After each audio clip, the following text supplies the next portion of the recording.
Қайырлы күн. Егер сіз 5-6 сынып оқушы болсаңыз, Назарбаев зияткерлік мектебіне дайындалып жүрген болсаңыз, онда тура каналға түстіңіз. Аз уақыттың ішінде ағылшын тіліне жоғары балл алу лайфхактары мен керемет фишкаларын бөлісетін боламын. Видеоны соңына дейін қараңыздар. Мен Ақнұр Бейсенбайқызы, бүгін сіздермен тест талдау жұмыстарын бастаймыз. Ал кеттік онда. Кішкене мағлұмат. Ағылшын тілінен, егер 6 сынып болсаңыз, сіз құжаттарды тапсырып, бұл емтиханға қатысу мүмкіндігін аласыз. Берілетін уақыт 40 минут. Сұрақтар, барлық сұрақ 20 сұрақ ағылшын тілінен болады. Жоғары балл 200 балл, яғни бір дұрыс жауапқа 10 балл берілетін болады. Ағылшын тілін тест тапсыру үшін, дайындалу үшін, тестін тапсыру үшін сіздің деңгейіңіз кемі pre-intermediate B1 болу керек, яғни төменнен жоғары деңгей. Ал енді бұл тест тіпті сіздің деңгейіңіз elementary болса да алып кету жолын көрсететін боламын. Білесіздер, емтихан тек оқылым дағдысы бойынша тапсырылады. Бүгінгі біздің қарастыратын тесттіңге байланысты жаңа сөздермен таныс болайық. To be like, ұқсау, секілді, сияқты дегенде аудармасы бар. Шатастырып алмайық. Like ол ұнату. Алайда to be like ол to be мен жүрген болса, ұқсау, секілді деген секілді. Сияқты. Even, тіпті, даже деп айтады, Personal helpers, адами көмекшілер. Disabled people, мүгедек жандар. Мүмкіншілігі жоқ адамдар. Reason, себеп, причина. Short tails, қысқа құйрық. Құйрықтар, яғни tails деп тұр бұл жерде. Pick up, алу, жерден теріп алу. Microwave, микротолқынды пеш, микроволновка. Келесі, complicated, күрделі. Owner, иесі, owner. However, алайда, бірақ, дегенмен. In addition, қоса кеткенде, одан басқа, сонымен қатар. Nevertheless, дегенмен. Тем не менее деп аударсақ болады, Егер мен сіздерге кішкене жылдам айтатын болсам, видеоның астында сіздер скорості, жылдамдықты төмендетіп көбейте аласыздар, достар. Ал кеттік онда тестті бастайық. Алдыңғы видеоларды көрген болсаңыз, ол жерде осы тестте келетін 10 типтік сұрақта түсіндірген болатынмын. Мынау соның ең бірінші түрі. Яғни, what is the best title for the passage? Мәтінге лайықты ең жақсы деген тақырып атаңыз, қоюымыз керек. Бұндай жағдайда, достар, нұсқаларды оқымаймыз бірден. Сұрақтың өзін оқып аламыз. Бізден сұрап тұр. Мынау мәтінді оқыңыз, осы мәтінге қандай атау берер едіңіз деп тұр. Солай ғой? Ал енді оқимыз. Мен қазір оқимын. Сөздерге назар аударыңыздар. Дұрыс айтылуына. Және сіздер қандай тақырып берер едіңіздер? Monkeys are like people in many ways. In fact, some of them even go to college. A monkey college in Boston, Massachusetts teaches the animals to become personal helpers for disabled people. They chose capuchin monkeys to be their students for a few reasons. Firstly, they are very small but have a large brain. This makes them very smart, and they have very short tails. So unlike other monkeys, they use their hands just like people do. These monkeys can live for up to 40 years and they get along well with humans. Мына жерде жаңа сөздердің қатарына кірмеген екен, get along with. То есть бұл дегеніміз жақсы араласу деген сөз. Жақсы контактта болу. Жақсы араласу. Араласу. Кішкене сіздерге дұрыс көрінбеуі мүмкін, get along with. Humans деген адамдар білесіздер, жаңа сөздер қолданылып жатыр, байқасаңыздар. Large brain деген үлкен ми, иә? The monkeys at the college begin their training when they are only a few months old.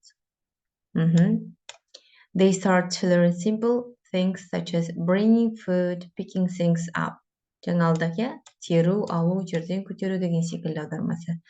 The training center is like, міне қайтып қараңыздар мында тұр, иә, жаңа бірінші сөз. Is like a real house with a microwave, TV and so on. When they can do more complicated things after several years of training, they graduate as each monkey has different talents. They are carefully matched with their new owners. Кім болды бізде жаңа? Owners, иесі, иә? Үйдің иесі, көліктің иесі деген секілді. So far, the results have been fantastic. Most owners say their monkeys are not just helpers, but also good friends.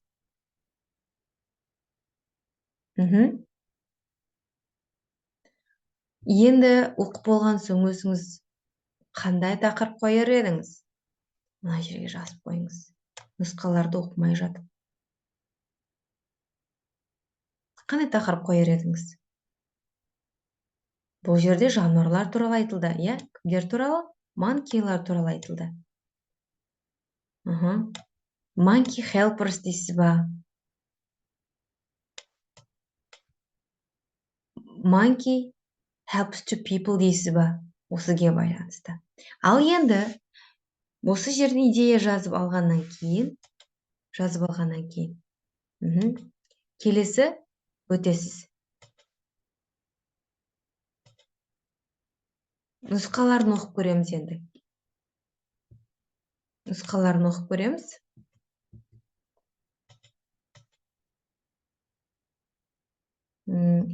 Мына жерде менде қазір сақталған секілді.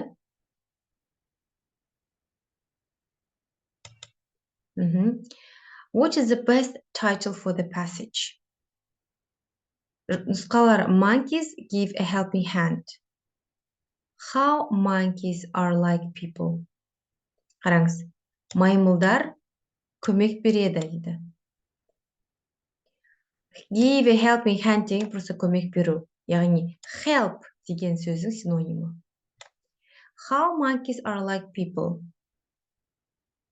Дұрыс аудара алдыңыз ғой. Маймылдар адамдарға қалай ұқсайды. Special animal friends for human. Арнайы жануар достар. Адамның арнайы жануар достары. When monkeys and humans live together.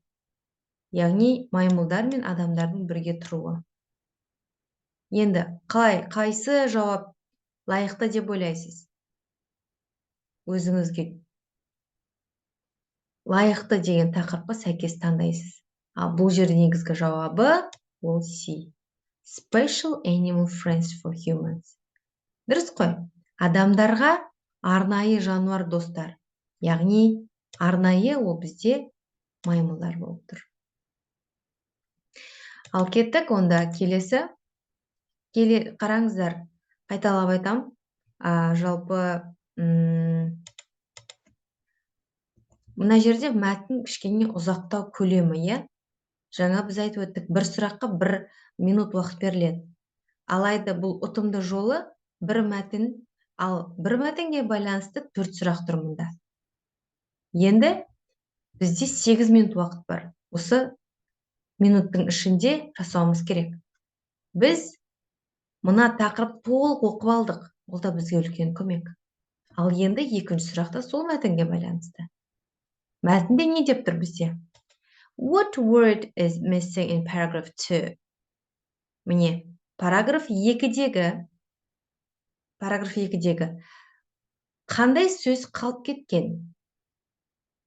Енді сөйлемдегі асын сызу қажет емес, алайда бірден ұғу үшін missing деген сөзге акцент жасайсыз. Missing дегенге акцент жасайсыз.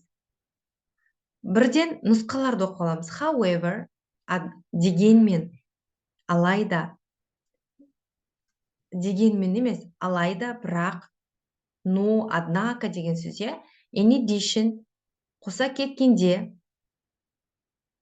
For example, мысалға, nevertheless дегенмен. Ал енді біз мәтінді толық оқудың қажеті жоқ. Алдыңғы мына бос орындағы тұрған алдыңғы екі сөйлемді біз оқуымыз керек, сонда түсінікті болады.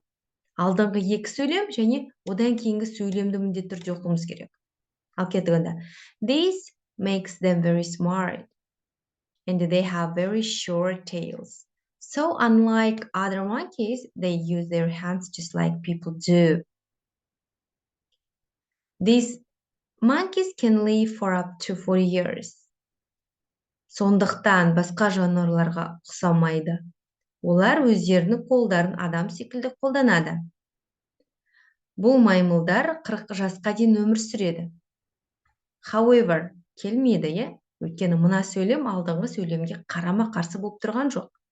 In addition, for example, мысалыға деп мына сөйлемді дәлелдеп тұрған жоқ.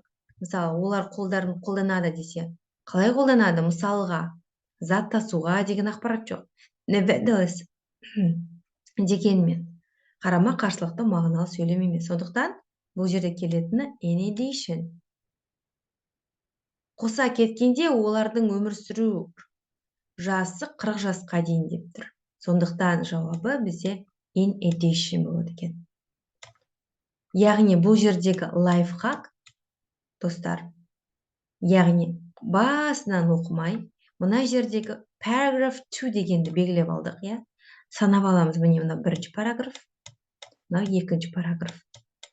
Екінші параграфты бастаймыз, міне. Даже тіпті бұның өзін толық оқудың қажеті жоқ. Бос орынның алдында екі сөйлемді оқимыз, сол жеткілікті. Яғни үшін уақытты үнемді пайдалануымыз үшін. Ал кеттік онда.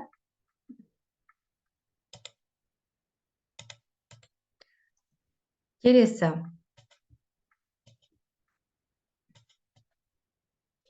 Келесі сұрақ бізде сұрап тұрған нәрсесі.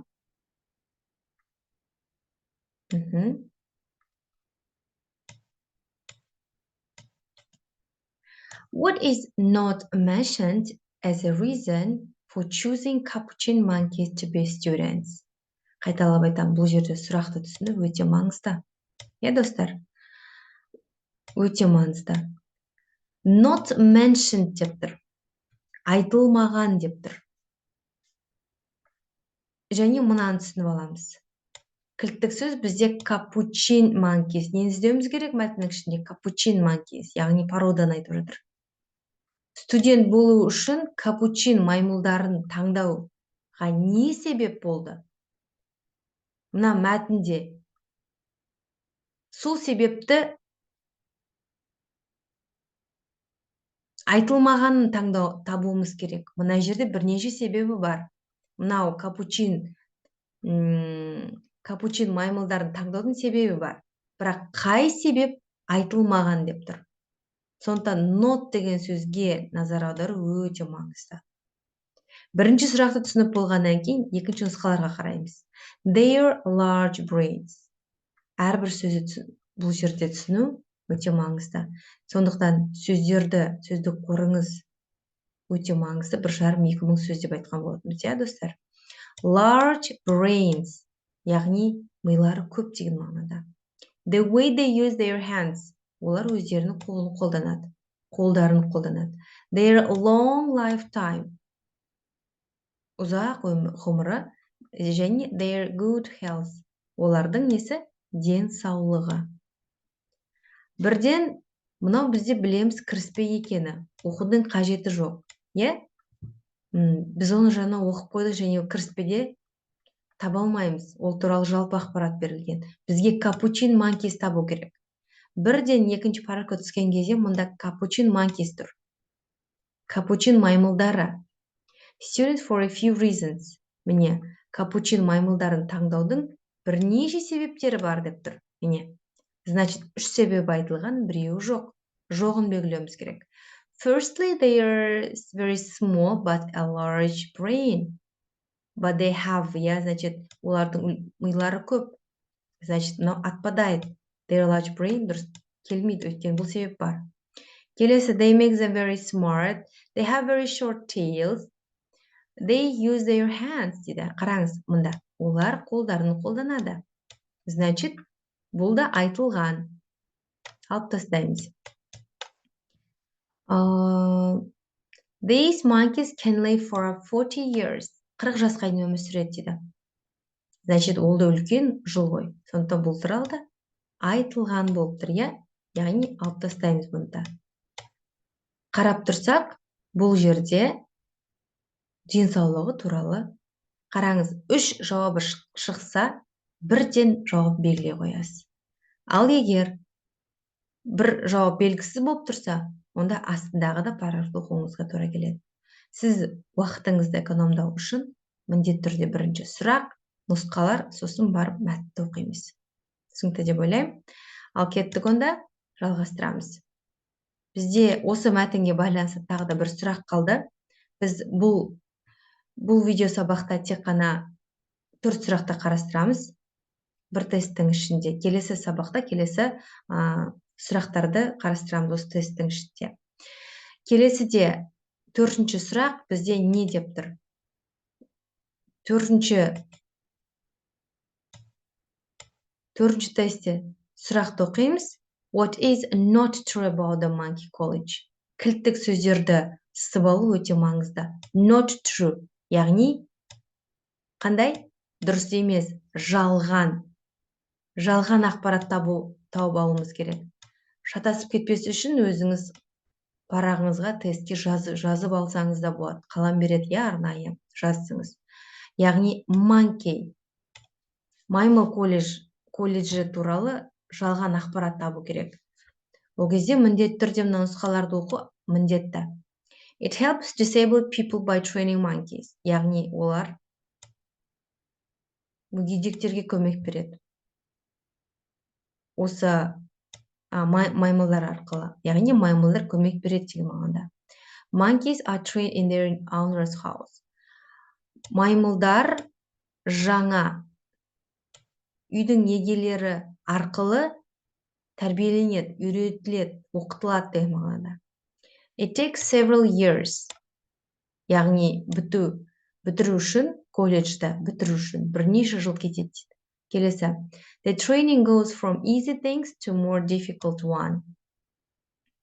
Яғни the training goes, дайындалу ол жеңіл нәрседен күрделі нәрсеге дейін өседі дейді.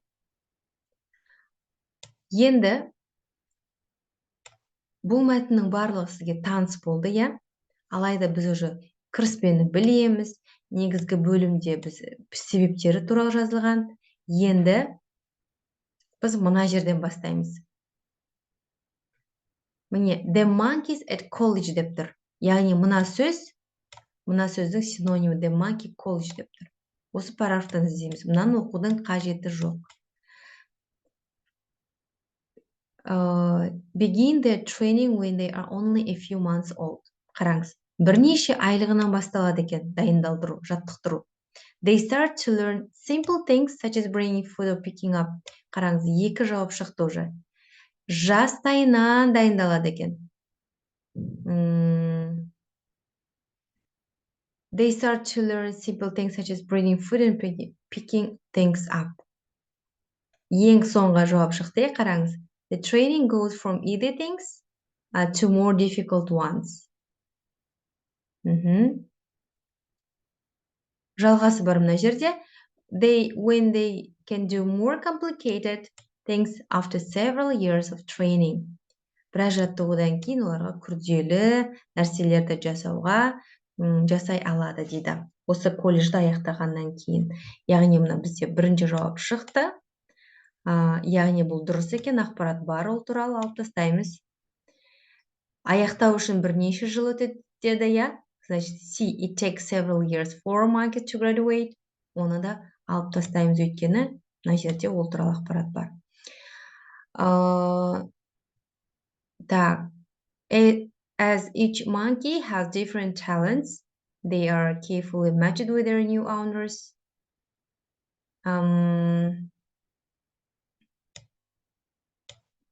Most owners say their monkeys are not just helpers but also good friends дейді.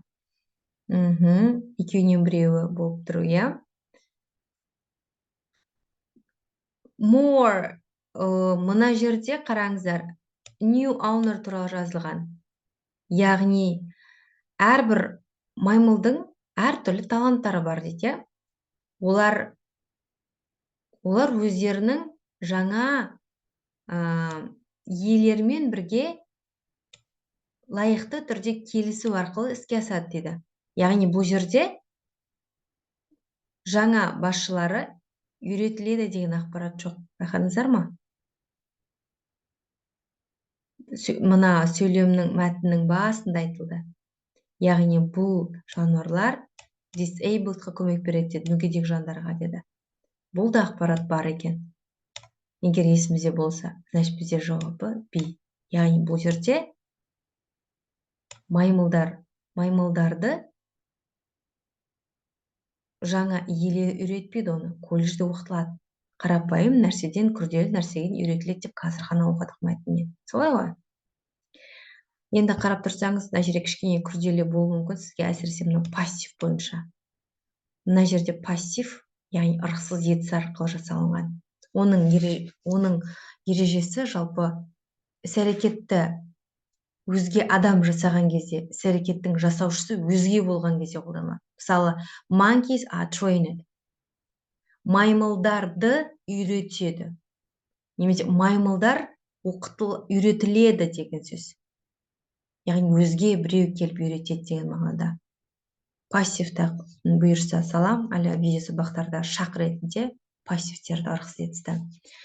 Жалпы бізде жауабы B екен.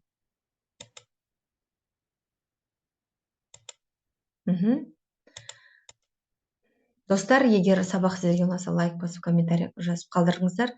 Келесі сабақтарда осы бірінші тесттің келесі жалғасын салатын боламын. Сіздермен кездескенше сау саламатта болыңыздар.